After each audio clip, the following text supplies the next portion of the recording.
What's up, everybody? It's Zach here. We've got kind of a throwback type of an episode here. We're going back to the regular topics episode. So it feels like it's been a month since we've done one of these, but these are a lot of fun to do. I remember in the 50th episode, Nate was like, this was his highlight moment, is all these topics episodes. Unfortunately, he's not here, but I do have my two cousins here, Eric and Connor, tonight. How you guys doing? I'm been better, but but I mean, that's all I'll say. I guess I'm gonna get through this. I mean, I'm quite tired. We're recording this kind of late at night, but I shall push through. Yeah, no, it's for the fans. Yeah, today's been a weird day. I mean, all of us have got a little bit of something going on. Like, before we recorded, Eric was telling me the story, what was getting him upset today at work, and then I didn't tell these guys the story yet. I'll tell them later, but today I dealt with a bike Nazi. What? I've been up since 5 a.m. Yeah, I'll tell you guys about that later. But yeah, I didn't want to. I wanted to get your live reactions on the show for that. I'll tell you that story after this. But but yeah, so we're all kind of tired because I've been up since 5 and we're recording it like, I think it's past midnight right now. So yeah, it's past midnight for you guys. Like, yeah, I've been up since 6 this morning. I had a bunch of coffee this morning. Got some Coke. So caffeine's running. I'm out of caffeine. I was stupid when I went to the movie theater. I got root beer, which has no caffeine. So Con, what were you thinking? No, man. I mean, the Coke was right there, but root beer is just too good, man. It's just too good. Was it Barks? Yeah. Oh yeah, that's the best one. It was vanilla too, vanilla root beer. Oh, that's kind of weird. I don't think I've ever had that, but it doesn't taste that different. It's just like slightly sweeter. Yeah. All right. So, as much as we would love to talk about root beer flavors, we do want to tell you guys about the New Year's Madden tournament. So we've been talking about this the last couple episodes, but it's a free-to-enter tournament. We still got plenty of spots left open, and you just get randomly assigned a team. You can, of course, donate to get more chances to get a better team. I made an Instagram post about this the other day. Actually, it was today. It feels like it was another day, though. And Jackson was like, I called the Chiefs, and I was like, buddy, you can't just call any teams. And then he was like, okay, as long as I don't get the Dolphins or Bengals, I'll be happy. So, I mean, I feel like that's a mutual feeling around here. Oh, yeah. I mean, like, if we could, I would call the Ravens if we could. But, I mean, as much as I don't like them, Lamar Jackson is, like, really good in the game, so. Well, Connor, if you get the Dolphins or Bengals, you can donate. Donate to my own podcast. Yeah, donate to yourself. I mean, I can do the same too. I mean, I've got $1 in my pocket. Can I donate that to myself and then get another spin? Okay. I should make this clear now. Podcasters do not get this chance to donate. Darn it! Dang, Getting dude. around the system. But, that's okay. I'll still win even if I get the Dolphins. It's okay. I'll make it work. Connor's confident. That's confident there. So are you willing to lock that, Connor? No. That probably will not happen. But I mean, considering that I haven't played Eric in a head-to-head one-on-one Madden game in forever, yeah, it's been a bit. Yeah, so I'm not sure exactly where our skills stand compared to each other. I mean, I'm 1-1 against Zach in Madden 20, so we'll see. I'm also 1-1 against Zach in Madden 20. Says it's gonna be a good tournament, guys. It's gonna be a close one. But basically, you gotta have Madden 20 on the PlayStation 4. You gotta show proof that you're following us on any of our websites that go out, and you don't got to retweet this because we're talking about it right now, but just message me your PlayStation name, and of course the big prize is a PlayStation gift card for the winner. No matter who it is, they're gonna get it. I guess I'll gift myself one when I win, but Just go out and spend $15 on a PlayStation gift card when you can just spend it on the PlayStation Store. Yeah, gotta make it symbolic, dude. That way, I feel like I earned it. Dang, so Zach is also confident. Yeah, I'm feeling more confident than I did last time. I remember last time I was like, I don't think I'll win, but now, I've seen these. I will say I watched Eric play with Jackson and Chris the other night. I was rewatching an old Twitch stream that he had, and after watching that stream, I feel pretty confident compared to going up against those two guys.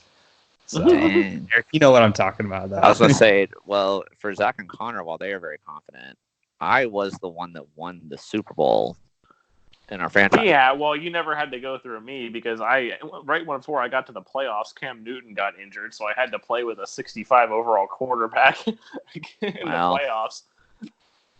I still won. You have the Ravens, too. What's going to happen when you don't have the Ravens? That's what I want to know. Eric, I want to know what's going to happen too when he can't cheat the Bengals out of all their players somehow. True. I did basically get AJ Green and Geno Atkins for a bag of Doritos and a draft pick. So pretty. I don't even remember. I think I traded a second string tight end for Geno Atkins. I was like, let me see how far on the trade meter this gets, and it was the trade went through. I was like, oh my gosh, dude, Geno Atkins for nothing. So I'm not gonna. Obviously, I was pretty happy about that. And then you turned around and got AJ Green to go along with you. Somehow traded for Von Miller and Saquon Barkley too. Yep. Yeah. What can I say? I'm talented. Hey, well, you and I destroyed the Patriots draft picks in that. True. So yeah, if you join the Madden tournament, man, just all three of us are pretty confident right now. So be ready. Better have your A game going if you want to beat us. That's for sure, man. So our 3 topics today that we're going to talk about. Eric is going to present his topic first because even though we might be joking around right now about Madden and everything like that, but man, Eric is hot, and so I felt like this is a perfect opportunity to let him start out these topics. But I'm just gonna overlay the topics for everybody so they know what order they're gonna be in. But Eric's gonna talk about, of course, the Tom Coughlin firing, not hiring. Geez. Oh, they rehired him, Eric. Now he's got even a bigger role than before, but NFL PA statement, the Jags. And then I'm going to talk about the college basketball season so far. I'm going to talk about, of course, Wiseman's decision that just came today. And a lot of people have been talking about this. Is this a disappointing year for college basketball with all this stuff going on? I'll look at some weird things we got going on and give you my thoughts on college basketball. And then Connor is going to talk about the NFL Hall of Fame process. Should it be more? Should it be less people admitted to the Hall of Fame? And the political biases that go into the voting. So, we truly got stuff from all different aspects of sports. So it should be pretty fun. And I'm guessing this first episode is going to be like a classic Eric rant, but it's also going to be kind of like a happy rant too, because he's happy with the end result of this. But Eric, take it away, my friend. Yeah, Zach kind of just summed it up perfectly there right at the end before he turned it over to me. Now, this would be a full-on hate rant if Tom Coughlin was still employed by the Jaguars. But I was super excited when the news broke yesterday that Tom Coughlin had been fired.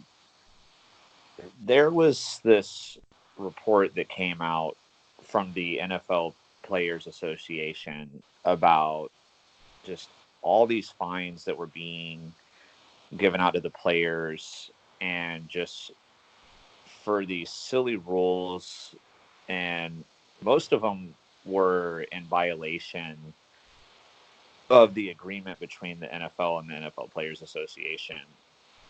And I mean, to me, this is shameful because I guess I should have seen this coming, but it didn't make sense to me. Like back when like Allen Robinson walked, and then Jalen Ramsey wanted to be traded, and Fournette had his blow up after the 2018 season where it looked like he might ask to get traded.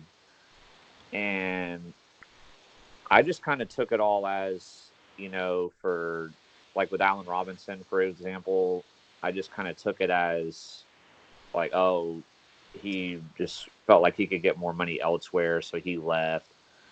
With Jalen Ramsey and Leonard Fournette, the way their actions were going, like I was like, oh, they're just being like prima donnas, like whatever, like they're being dramatic. So like, Jalen Ramsey, good riddance, and then Leonard Fournette like took more of a leadership. He stepped up and took more of a leadership role, so he's been better this year. So it's like, okay, he's good, but like I should have seen it coming, like all along, that it was Tom Coughlin.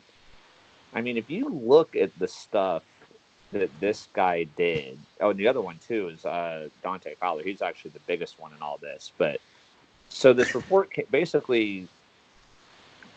comes out that there had been a grievance filed against the Jacksonville Jaguars because an unnamed player was fined in total for $700,000 for missing rehab at the team facilities during the offseason. Now, it clearly states in the collective bargaining agreement that during the off season, that except for the few like times in the off season where there's like mandatory practices, that everything else is strictly voluntary. So for Coughlin to try to force players to have to rehab at the team facilities during the off season was completely against the rules of the agreement.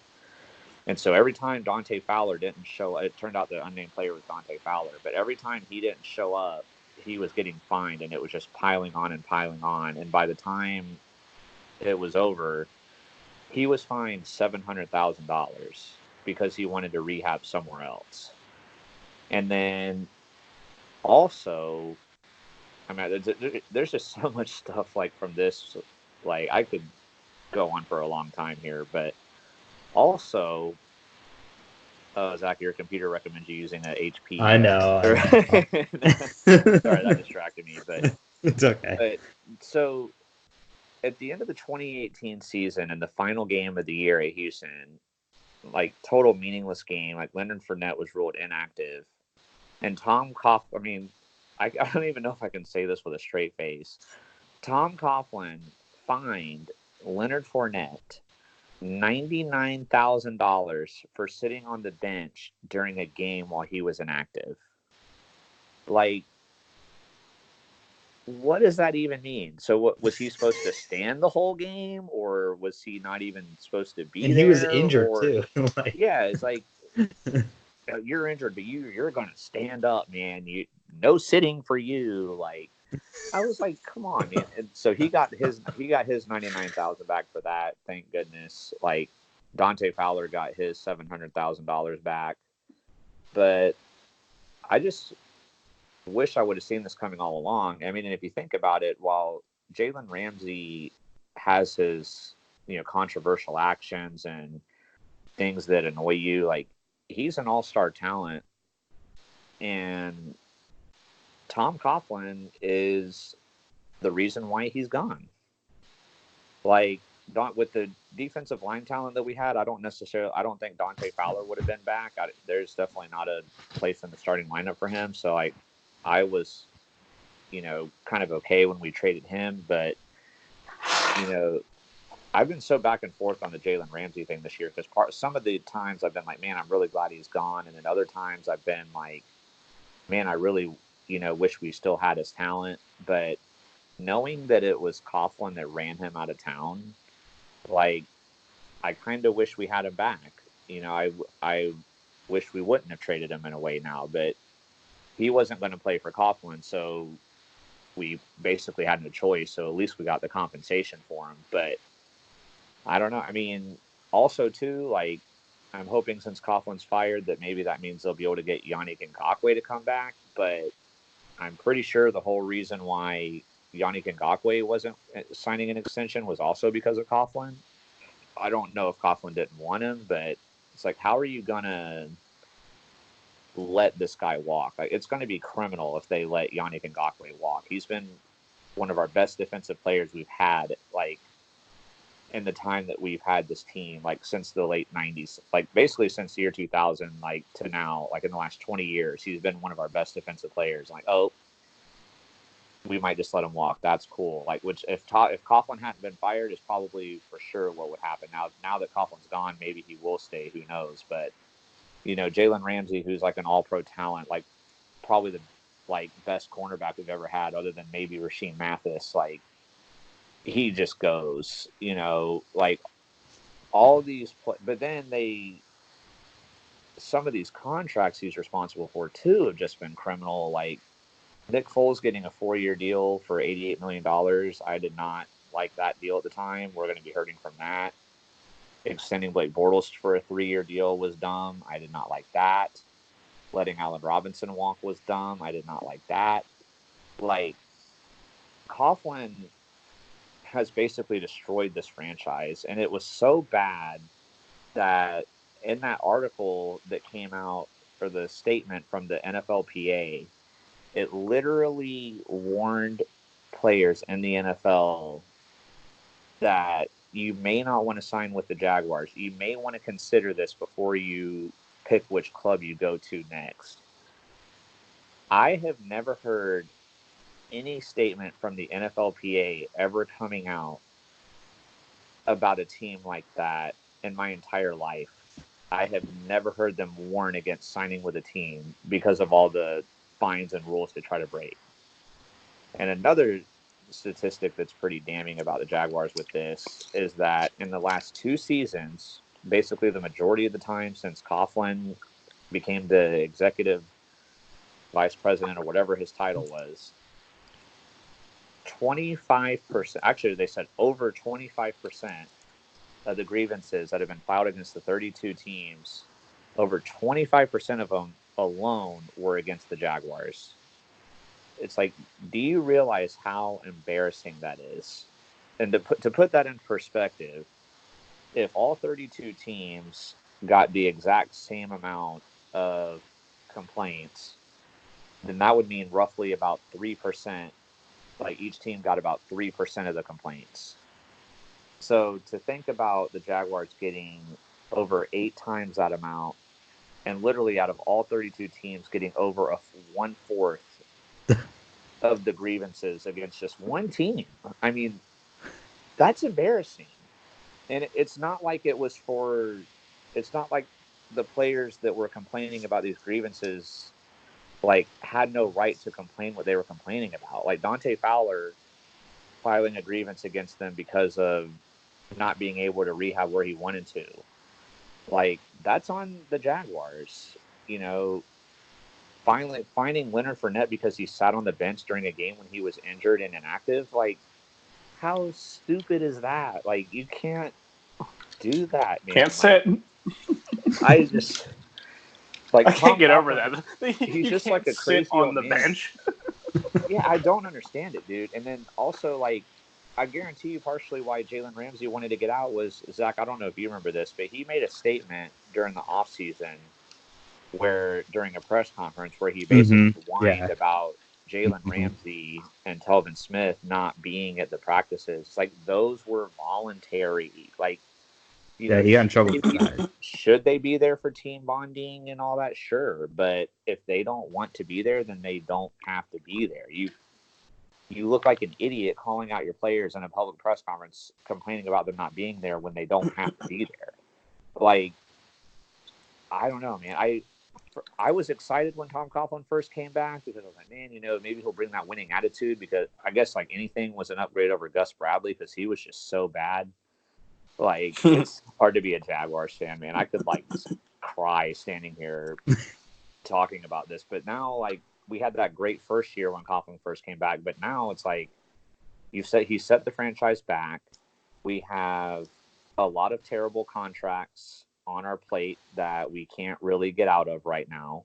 So that limits us going forward. You have players on the team that don't want to be here, that hopefully maybe now that Coughlin is gone will stay, but we've already had a lot of good talent that's left, and Coughlin's responsible for this. And I don't know, man, but just the whole 25% of the grievances being caught against the Jaguars, that is just insane to me. All these stupid things he's finding players for are just completely absurd. And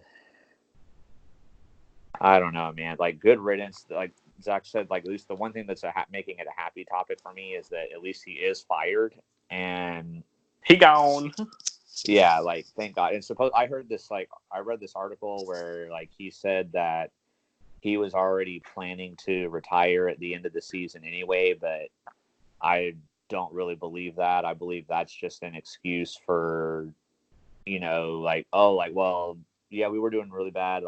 I was going to retire. I wasn't, if they hadn't fired me, I was just going to leave anyway. I don't believe that. I don't know, man. It's just I got to turn the mic over to Zach here. Let him give his thoughts on this, because I got to calm down, Eric. Dude, he's just so triggering, and the franchise is set back for God only knows how long. I mean, because of this, and I don't know, man.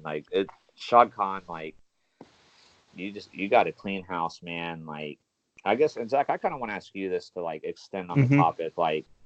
Do you? Because something I've seen people say, and obviously we're not really going to know how true or not true this is, but I've seen people say that this isn't a good look for Shad Khan too, because he either knew that this was going on and was doing nothing about it, or the fact that he was just ignorant and had no idea. Either way, it's not a good look. But do you place any responsibility of this on Khan too, or would you strictly say it's Coughlin? I don't know, man. What do you think about this? Yeah, to answer your question right there, I don't place any of it on Khan, because when he hired Tom Coughlin, he made him in charge of everything football related. So Khan, I think, did his part. He hired Coughlin to run football operations. So, and also so about the fines and everything, if Khan knew exactly what was happening with the fines and everything, this is coming out of Khan's money, right? The $700K is coming from Khan, and the $99K for Fournette, that's all coming from him. So I don't think there's any way where he would have stood by these fines if he knew about it. But at the same time, I don't hold him accountable for that, because he put trust in Coughlin. You can't have your owner not trusting your football operations people. So as bad as it looks, I don't blame Khan. And then also I think he did fire him at a right time, because I think this is going to be, firing him like this right now is going to save the team, because now that we've got rid of him, it's obviously opened up the chance for these statements that are going to be less significant without Coughlin there. So I appreciate Khan firing him, but I don't blame him for this, because it's not his job. He runs the business side of things. Yeah, no, I don't blame Khan. But I will say about this, the PA statement here, the second to last one, where they warned players to think carefully before deciding with the team. Personally, I don't think that's gonna, even if Coughlin was still on the team, I don't think that's a strong enough argument for the Jaguars specifically, because Florida is one of the few states that does not have income tax. So that's a huge benefit for Florida teams and Texas teams. Several other states have that, but there's only a few states that have that. So that's a huge advantage when you bring players in, because there's no income tax. Whatever they earn state income tax anyways. But so now with Coughlin gone, I think that even minutes that less, but it's still a bad look for sure. I mean, the whole 25% thing, it's a terrible look. I mean, Coughlin he's a hypocrite. I mean, when it comes down to it, he's the one who preaches rule following to the 10th degree, and he doesn't follow the rules because he only follows the rules he sets. It's his rules and nobody else's. So but I will say this about Coughlin looking in the future. I think, well, this fan base has every right to be in uproar about Coughlin, and everything Eric said, I feel the same way about. I'm not gonna disagree with anything Eric said. I completely agree with everything on that. But I will say, in the future, when Coughlin does make it to the Hall of Fame, which I think he will, I think this fan base will have appreciated him more, because there's going to be time to heal from this. I think give it time, and as bad as this seems, I think this fan base will support Coughlin. I mean, it's an ugly exit, no doubt about it, but this fan base doesn't have too many Hall of Fame caliber people in its franchise. So I think when he does go to the Hall of Fame, I think, and that's another topic too. We'll see if Connor agrees that Coughlin will be in the Hall of Fame. But another thing about Coughlin too, I think as a head coach, I think he's extreme. I think he's a really good head coach. But as a general manager / executive vice president, this management role, he's never excelled in this management. All the bad contracts and everything, he's not meant to be that. He should have been a head coach. It was a bad hire because they hired him to do something where he's not good at being. But everything Eric said, I agree with. I just wanted to add in some different stuff to what he said. But yeah, it's embarrassing, to say the least. I don't know if Connor, you want to comment on this or not. I mean, not a whole lot for me to comment on. I mean, it was crazy to me to hear some of the statistics that Eric brought up. I mean, 25% of grievances against one team. I mean, that's just insane. It kind of makes all the drama and everything that was happening in Pittsburgh last season look like a cakewalk compared to what was going on in Jacksonville. Yeah. So I mean. And, it's possible, that's been having an effect on the franchise, too, because, I mean, if you look at the fact that 2 years ago, they were in the AFC Championship game 2 years ago, and which, honestly, they should have been in the Super Bowl, had the refs not, throwing the game away. Miles Jack was not down. Yeah, so, but, I mean, and just to see where this team has come, like, it happens, but it doesn't happen unless something dramatic happens to where a team goes from being on the top of the food chain to all of a sudden next year you just fall into the bottom, but you finish in last place in your division. Like, how does that happen? And so it does kind of bring to light some of, what a fair amount of the reasoning could be behind why the Jaguars all of a sudden just fell off a cliff. So, yeah, it's just mind-boggling to think about. Mm-hmm. Yeah. I do want to, before we move on to the next topic, I just want to get Eric's answer about, so you asked me the question about Khan. Where do you stand on that? Do you agree with me, or you place blame on Shad Khan? I guess it's hard to say because I don't see how he could have not at least been how did he not know about these players being fined and stuff? I don't know. And I would think if I'm an owner and then I find out a player's getting fined for not rehabbing at the facility, I'd be like, well, let's look into this and see if we should actually be doing these fines or not, or whatever. I don't know. It's just, I feel like it's almost I don't see how he couldn't have known. And so for me, I have to place a little bit of the blame on Khan, but at the same time, as soon as this all came into the light, though, he did the right thing and squashed it, because if he had let this go out even until the end of the season, just even though there's only a couple weeks left, since we're not going to make the playoffs, since there's only a couple weeks left of the season, even if he had let Coughlin finish out the 2 weeks and then let him retire like he said he was going to do, that wouldn't have been a good look, because that would have been like, okay, you're showing that, you've got someone who's clearly violating rules and all this stuff, and you're just letting them do it. Like, you know, at least once everything was like known and the public was made aware, he did the right thing. And, within a day, like, he was gone. So I don't know. I guess with Khan, though, I wish he was a little more hands-on. Like, I'm glad he's not like a Jerry Jones, like, who wants to like run everything. But like, I wish he was involved a little bit more in the day-to-day operations to, Well, see this stuff and put his foot yeah. down on. I understand like trusting your people that you hire, but at the same time, like, if word came to me that like a player got fined $99,000 for sitting on a bench during a game, I might, okay, we need to like, slow your roll here at Coughlin. Like, you know what I mean? I don't know. So I'm not like completely on the other side of the spectrum from Zach, but I'm kind of like a little bit apart. Like, I don't fully agree, but I don't fully disagree. But Okay.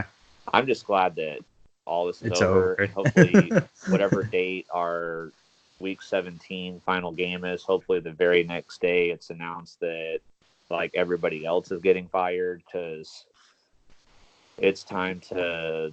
It's time. Yeah. They need to make this a fresh start, get a new GM, new coach. They need pretty much new everything. Like, I'm assuming Connor's lock of Marone getting fired is going to come true, but hopefully, the stuff I'm hoping he gets right. Like, Yeah.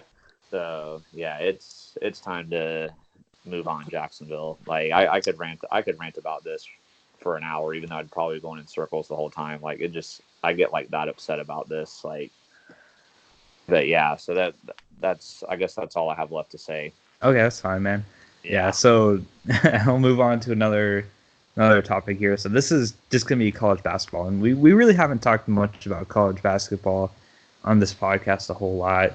We had the college basketball topic as a preview to the season a little while back, but we haven't really mentioned it too much. It's been all football in the news right now, which is rightfully so, but I want to talk about this college season so far because it's been interesting in a number of ways. And I'll start with the news today about James Wiseman, the whole ordeal and everything. And I'll tell you, this is a simplified version. I simplified this, guys.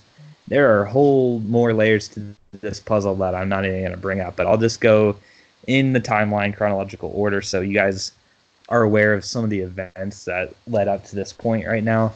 And so it goes back as far as 2008, believe it or not, which is when Penny Hardaway made a $1 million donation to the University of Memphis, officially becoming a booster.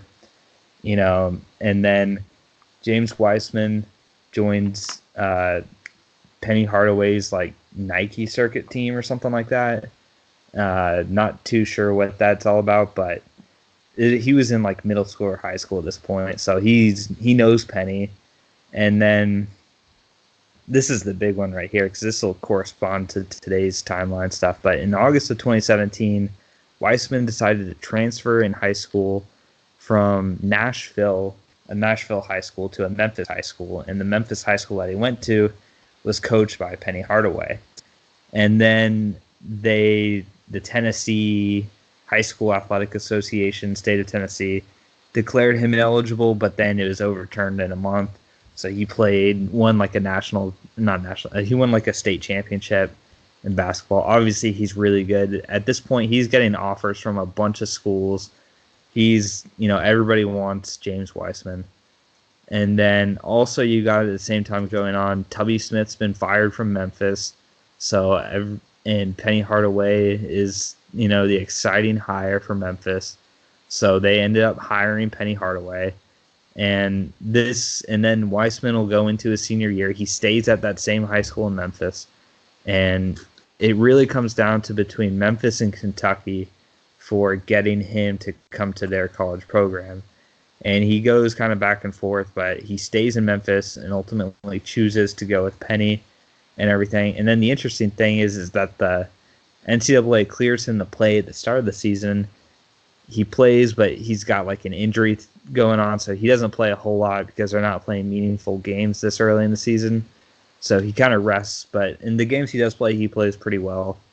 And then you get this big story coming out on November the 8th that the NCAA has declared him ineligible because Penny sponsored his family's move back in 2017.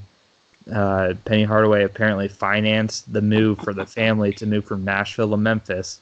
And since he's a booster for Memphis, since he donated $1 million, that's, technically illegal for college, the rule book of college athletics. And he ends up later, I think it was originally a season-long suspension or something, but it gets knocked down to a 12-game suspension. So it's okay. It's not the end of the world. It's not ideal, but, if you're Memphis, you're thinking, okay, 12 games, we get this guy back.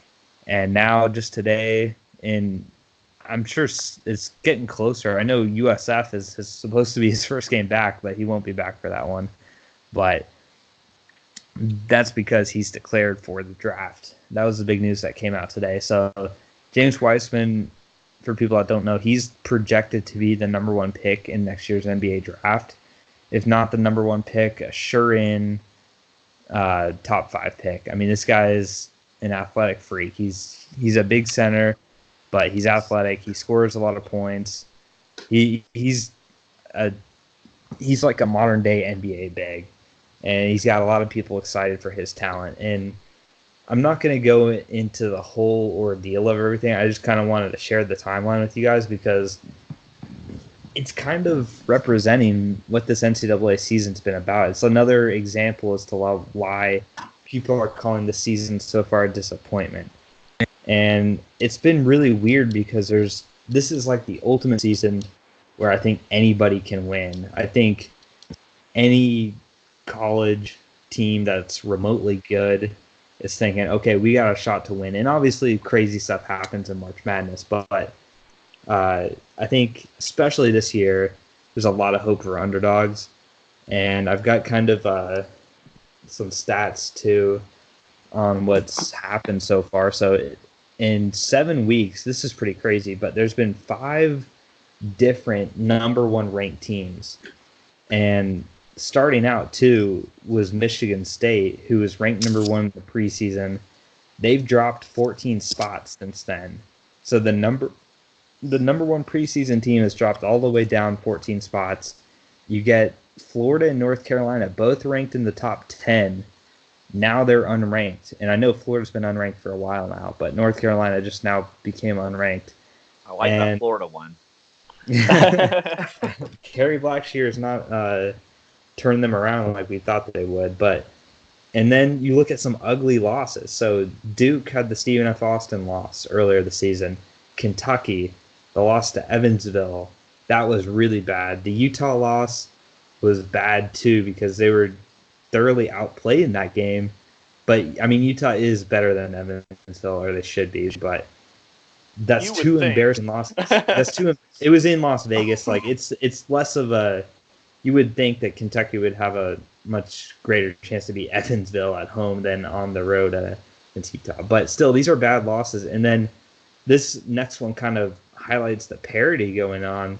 Is Seton Hall, we were talking about this before, like they beat number 7 ranked Maryland, who was a top 5 team for a while this season. They're ranked number 7, but just before that, they lost by 20 to Rutgers. I mean, it's crazy what's happening with these college teams right now. And the next page, I've got some pictures of guys who have been injured. Langford, the guy from Michigan State up there in the top left, he just suffered a season-ending injury. He's a senior guard for the Spartans, and like I said, Michigan State was projected to be the number 1 team this year, and he was a big part of their run last season to the Final Four. So his injury is huge for Michigan State. You got Cole Anthony up on the top right for North Carolina. I think 4 to 6 weeks, I want to say, for him. Yeah, it's not good. But yeah. So in North Carolina is obviously struggling right now. If you look on ESPN, the top college basketball stories and articles are all about North Carolina right now, and not for a good reason. But he's been injured. And then you've got this guy down here for Seton Hall. I can't remember his name, unfortunately, but he got a concussion. He's a star player for them. And Seton Hall's been kind of weird with their up and downs this year, but he's hurt now. So it's been a lot of unfortunate injuries. And then you get James Wiseman, who a lot of people are really excited to see play. He's not playing this year. And also Ball, LaMelo Ball, he's not playing, in America and college athletics because, the whole Ball brothers deal and everything like that going on. It's a mess with LeVar Ball and all that stuff, but they're not on a college team, but these are highly ranked prospects that aren't playing right now. And so a lot of people are crowning this as a disappointing year for college basketball. And while I will say this is not this is not shaping up to be a super exciting season, it's not going to be one that the history books will look back on and be like, oh, this was an incredible season. I think it's being a little bit overrated, this disappointment thing, because right now you still got, conference play for the most part hasn't started. That usually starts January. So you're playing a lot of tournament games. A lot of teams still haven't played. When you play these non-conference games, the majority of them are against mid-major teams, and they're just not as fun. They're not as competitive as, conference play gets with the rivalries and all that stuff going on. So to me, this season hasn't started fully yet. It's kind of like the NBA. It hasn't. NBA, I always say, it's got to be after Christmas before you really take stuff seriously, and even after the All-Star break. But in college basketball, you can't really take this stuff seriously yet because it's still too early in the season, and there's just a lot of parity. But I don't think that's necessarily a bad thing to have. But I guess the star players people are complaining about, there's not as many stars right now with all these guys getting hurt, and then of course Wiseman's not even going to play at all. So it's a lot of people are calling it a disappointment. Personally, and then another thing too I was going to say is the NFL and college football at this time of year overshadow college basketball. So it's not like, even if all those guys were playing, I don't think college basketball would be looked at, as a number one sport to watch on TV. It's still NFL, it's still college basketball. We got bowl season coming up, we got playoffs coming up. So this isn't necessarily college basketball's right time to get into people's awareness, especially with college football, because I think college basketball viewers and college football viewers overlap a lot. I think that's a big audience base. And right now, everybody's going to be focused on the bowl games. You got the national championship coming up in January. But after that, I think this college basketball season, as far as viewership on TV and all that stuff and the excitement for it, I think it's all going to build up after college football ends. It's to be determined, I think, on this season. But I'm not ready to call it disappointment yet. It's not like, I'm not super excited for this season, but to me, it is being a little bit, I think, dramatized that it's going to be a disappointment. I don't know how familiar you guys are, how much college basketball you've watched, or you guys have any opinions on the whole Wiseman situation, but what do you guys think with college basketball right now? One thing that's made the season, at least a disappointment so far for us, is that, Tennessee and North Carolina are both not doing good. So I know we had high hopes there, but in my opinion, I'd have to say, I think when it comes down to, is the season going to be a disappointment? Obviously, if, all the bad losses and stuff, Zach, you need a, original power adapter. But please donate, guys. Please donate so I can get an original HP power adapter. Yeah, Zach needs a legit HP adapter, not this knockoff stuff. Because obviously, here, let me unplug it and plug it back in. But I guess I can. Yeah, but so if these losses, bad losses keep happening, or if teams that are expecting to do good aren't doing well, like if North Carolina and Tennessee and Michigan State all keep on the downtrend, and even if like, Kansas or Duke all of a sudden starts doing really bad, then I will say what I think is going to happen is I do agree somewhat that I think the regular season might end up being a disappointment. But with all these upsets and everything that has been happening, I think it's going to make for a really exciting March Madness. It's going to make, we're not going to know what's going to happen in March Madness if we get to March and, we're still getting these upsets and everything that's going on. So while the regular season could turn out to be, like Zach said, it's still very early. So, and again, conference play hasn't started yet. So we don't really know who the top teams are yet. But, I think it's good. I do think the regular season could end up being a disappointment, but if that's the case, it usually ends up making for a really exciting March. And like Zach said, it feels like anybody can win. And it's one thing I've always liked about college basketball is that, everybody has a chance to actually win.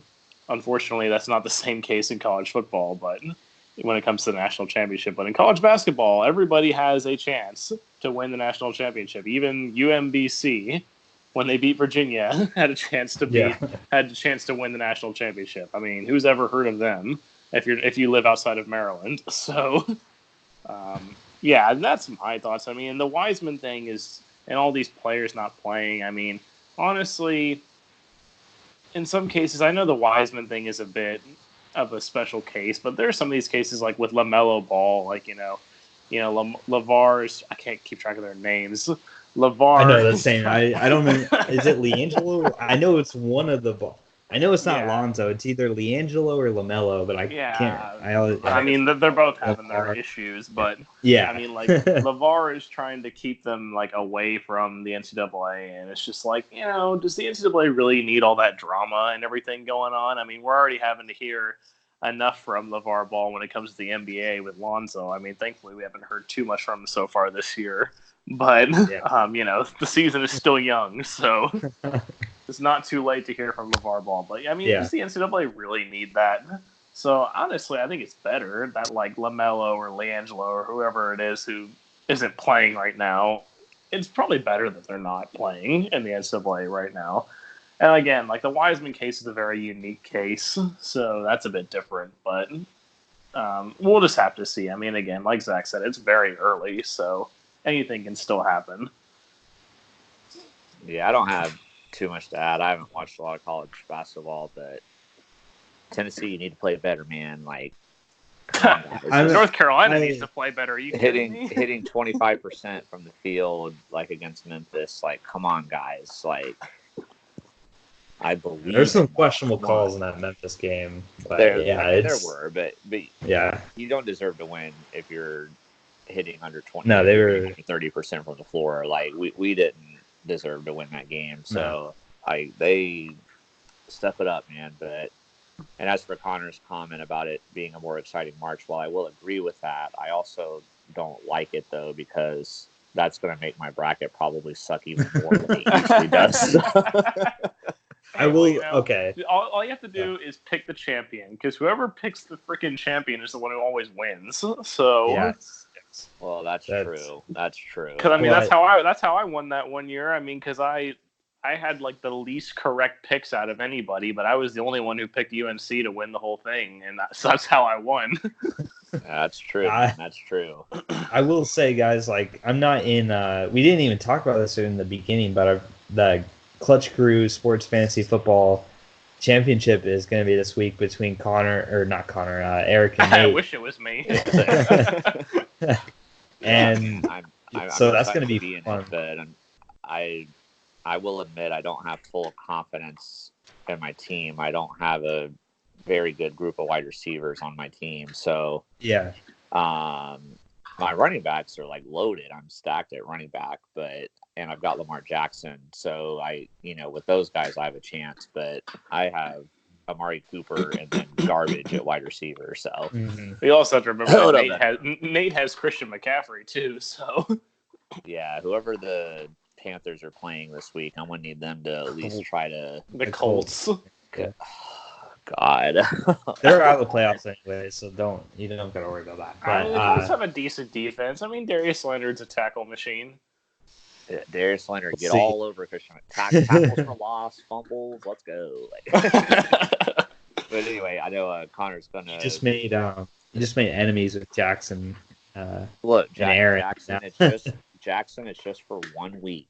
That's all. Then I mean, to be fair, Jackson, the Panthers are already out of the playoffs. So does it really matter at this point? Yeah, just he can. Aaron, remember this. Yeah. Oh man! But back to my original point about all this is I was gonna say the Eric about the March Madness thing. Out of all the predicting and everything, I always seem to do pretty good with the bracket in our family. Man. It's like you get like first or second like every year. I'm like, yeah, that's my specialty, guys. So I'm excited for when that comes around. Who won this past year? I think Zach. I think you did, but I don't. That's bad. I don't remember, but I know. If I didn't win, I got second. Yeah, I know you were in it. You were in it at the end. I can't remember who won though, because I know it was like I'm thinking back to. Because didn't you win it like twice in a row between 2015 and 2016? Like you won it twice. Yeah, I've won it a couple times. And then I won in 2017, and then Aunt Barbara won in 2018. Yeah, I just can't remember who won last year. Susan won the very first year we did it. I remember. Right, that was a crazy year. I remember that. Duke in Wisconsin, whatever year that was. Yeah, yeah. I always like do really good up until about Sweet 16, and I'm like, all right, let's go. And then like in the run of Sweet 16, like all of my Final Four teams lose. I'm like, gosh, there might be a rant about that in the future, depending on how that bracket goes. But anyway, I know Connor's probably ready for his. Yeah. Let's get this Hall of Fame topic here. Yeah. So. I'm going to keep this So I was going to talk about the NFL Hall of Fame because obviously the NFL just announced their centennial finalists, and then in about 12 days from now, I want to say, or no, 13 because December's got 31 days. They're going to announce the 15 finalists. They've already announced the semifinalists, but the 15 finalists for the modern era nominees. And so basically the NFL every year, they have this thing where, they'll take 5 modern era nominees and they'll take usually like 1 senior and 1 contributor, maybe like 2 contributors if there's another one, but that's about it. They usually only nominate like 1 senior, so that way there's not the possibility that they're going to bring in 5 at a time. But the NFL decided this year they're going to do something special, at least with the centennial, so they're still only going to take the 5 modern era nominees, but they're going to actually take 10 senior nominees, and they're going to take 2 coaches and 3 contributors. So, and it just brought me back to, because when I was in Ohio, when I was actually going to the NFL Hall of Fame, I was actually listening to something on the NFL radio because they were talking about, this was a couple weeks before the Hall of Fame game. It's too bad. I wish I could have gone there to see that, but they were talking about the selection process, and then they were talking about guys who miss out on the Hall of Fame, why we have these senior nominees, because it's people that, have been eligible for so long and just haven't been able to get in. So we were just like, oh, okay, we'll go ahead and put them in. And some of them are deserving. I know a couple of years ago, Ken Stabler was a senior nominee, and I was seeing stuff like, man, how did he not get in the Hall of Fame? He was a really good quarterback for the Raiders, and he won a Super Bowl. So, but then they were also talking about some of these senior nominees. It's like, well, do these guys really need to be in though? And that's when I started to come to my mind about, this year when they're taking 10 of these senior nominees, and I'm looking at them and I'm like, okay, but how many of these guys actually deserve to be in the Hall of Fame? Like Roger Craig definitely deserves to be in the Hall of Fame. I don't know why he's not in the Hall of Fame yet, but Roger Craig for sure. And then I'm going out I think Donnie Shell. I'm not saying that just because he's a Steelers player, but I think he should be in the Hall of Fame. Max Speedy used to play for the Cleveland Browns, but other than those 3, I'm going up and down this list, and I'm like, I just don't know how many of these guys. When I'm looking at some of the modern era nominees too from this year, do these guys really deserve to be in over some of these modern era nominees? Because this year, this is a stacked year for the Hall of Fame in my mind. I mean, there's a lot of these guys that are the semifinalists that I think could and should go in. I mean, Steve Atwater has been left out on so many different occasions, and I think it's because the Hall of Fame doesn't like safeties. But, it says here he's been a semifinalist 9 times. So, I mean, he should be in the Hall of Fame. Tony Baselli should be in the Hall of Fame. Isaac Bruce, Alan Faneca, Torrey Holt, Edgerrin James, Troy Polamalu, Fred Taylor probably should be in the Hall of Fame. Zach Thomas, Reggie Wayne, Patrick Willis, all these guys that should be in the Hall of Fame, but only 5 of them are actually going to get in. And you're going to put 5 of these guys in, and you're going to put in 10 senior nominees, half of which probably don't even deserve to be in, to be quite honest. Because I'm looking at I like the idea of taking like maybe 1 or 2 more contributors or 1 or 2 more coaches, because that's kind of nice. Because, I mean, in the coaches category, I think it's pretty consensus that it's going to be Bill Cowher and Jimmy Johnson, which they both deserve to be in the Hall of Fame. And then, like, the contributors, I think they were talking about, like, Art Modell and some of these other owners that did a lot for some of these teams should be in the Hall of Fame. Or Bud Adams, who is a longtime owner of the Houston Oilers and / Tennessee Titans. So it brings me back to about, should they revamp the Hall of Fame selection process? Should there be years where instead of having it set at 5 people every year, should there be years where they let more people in or maybe less people in, depending on if they don't think enough people are worthy? Because this year, like I mentioned off all their names, I could see at least 7 or 8 or maybe even 9 of these people that deserve to be in the Hall of Fame. And, we're going to get to it. I know Zach and Eric have been wanting Tony Baselli to get in the Hall of Fame for quite a while now, and every year they keep going with somebody else. But, and you can make arguments here or there, but, at the end of the day, all the arguments for those people that got in, they all should be in the Hall of Fame. But since we're limited by 5 people, you can't let them all in. So it's something that I think the committee needs to look at, is that should we start having times when we can allow more than 5 people in? Because, some of these people deserve to be in and they're not in. And, we're just going to keep getting more and more. And is it really necessary to be bringing in some of these senior nominees who maybe don't deserve to be in? So there's that process of it. And then I wanted to take a look at some of the political aspects that I think go into going to the Hall of Fame. And I'm going to use Terrell Owens as my example for this because, Terrell Owens, it took him 3 attempts to get into the Hall of Fame. And, for a guy who is second, I think isn't he second all time on receiving yards behind Jerry Rice? I think it's Fitzgerald is second now, but maybe at the time he was second. Yeah, Fitz is but T.O. he's second now, and Randy top, Moss is third, well fourth, I should say. And Randy Moss got in on his first try. So you look at T.O. and Randy Moss, and there's an argument between the two, like who is better between T.O. and Randy Moss. I'd argue that Randy Moss is probably better, but, T.O. is definitely right there. And he played for a long time and put up big numbers and was a key part other than, sitting out in his driveway and working out when he got sent home by the Philadelphia Eagles. But so he was, a game-changing player. And it took him 3 attempts to get in, and everybody knows why it took him 3 attempts, because the Hall of Fame committee didn't want to let T.O. in because, he caused so many antics and he was a locker room cancer and blah, blah, blah, blah, blah, blah. And, when you're looking at that, it's like, well, do we have to really look at exactly how good of a person they are, so to speak? I mean, I'm not going to name a whole lot of names, but I mean, in other sports, there's people in the Hall of Fame that weren't very nice people.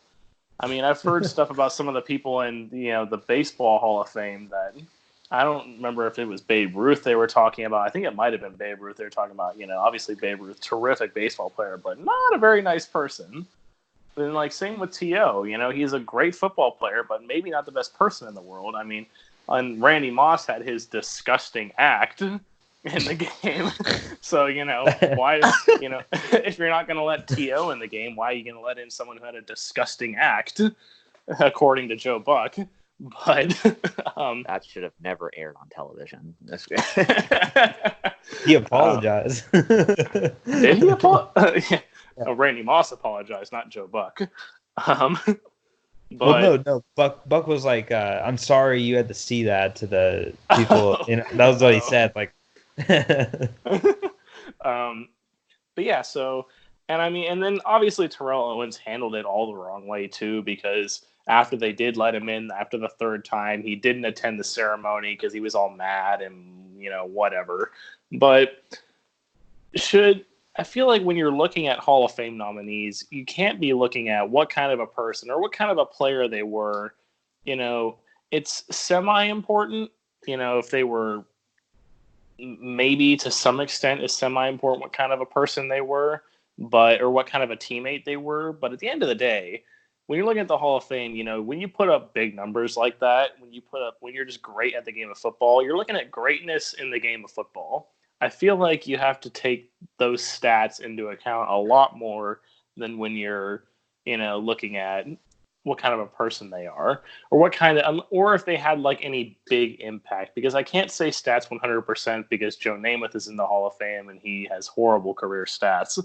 I think he's like got the worst stats of any quarterback in the Hall of Fame. But what he did for football was so meaningful. He was a big reason behind why the AFL NFL merger happened, and bringing football into more of a wide mainstream audience. So that's important. But you can't ignore these guys that are putting up T.O. almost 16,000 career receiving yards. At the time it was only second to Jerry Rice. That's really impressive and really worthy of a Hall of Fame nominee. But they didn't want to put him in because of the politics around it. It's kind of the same in the Rock and Roll Hall of Fame, if I'm using that as an example, as to why it took Kiss forever to get into the Hall of Fame. And the only reason why they did get in the Hall of Fame is because in 2014, the committee was like, okay, we're going to introduce this fan vote, and whoever wins the fan vote gets an auto bid into the Rock Hall, which Kiss won the fan vote by a mile because everybody knew they should have been in already. And they finally put them in because of a fan vote, not because the committee wanted them, but because of a fan vote, because the fans understood that, yes, they should be in the Hall of Fame.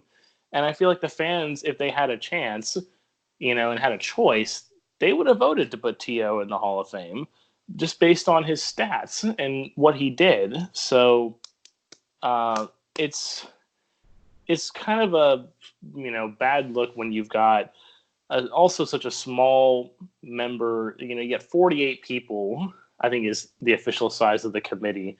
You got these people deciding who should go in the Hall of Fame and who shouldn't, and not the fans. I mean, I get the fans could have some kind of bias and there needs to be some sort of oversight at least, but why not put it more into the hands of the fans? I know people have been complaining about the Oscar nominations too recently. They're not nominating African-American actors and all this stuff.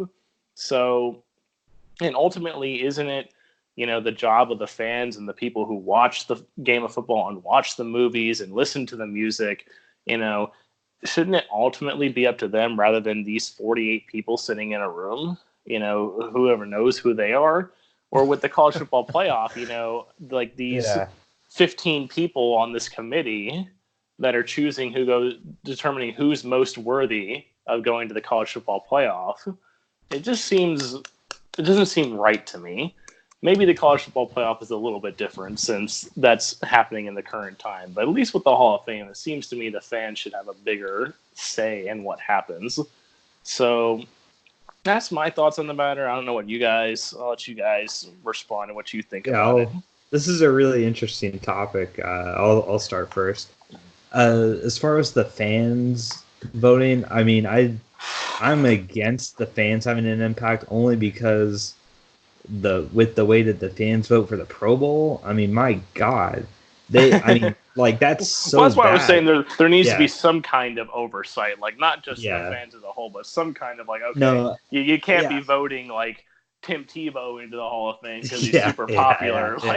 There's got to be a predetermined ballot, but like still, I think for the Hall of Fame, and I'm not sure. Obviously, not all of these guys get a chance if there's only 48, but I think really the current Hall of Fame members should have say in who goes to the Hall of Fame. I think if you gave everybody in the Hall of Fame a vote, like I think that since they have already been in the Hall of Fame, like I feel like those people know the game the best, even better than those 48. I think some of the 48 are probably like media people and oh yeah, most of them never played a down of football. Yeah, most of them have never played football. So I think if you do that, then you can get guys that, and this is important because I don't think stats are the whole story when it comes to players' careers and everything. So if you get a guy that might not have as impressive stats as another guy, but the players that played in that era voted for him. I mean, I guess that's another thing you could do as well, is you could like separate eras and have guys vote on guys who else from their era should get in. And I agree with the 5 people thing. There should never be a quota on how many or how few get in. It shouldn't be that way. It should be a percentage based vote. You should have some sort of criteria that you need to get X amount of votes. But yeah, I think the best way to do it would be to have like certain eras of former players in the Hall of Fame voting.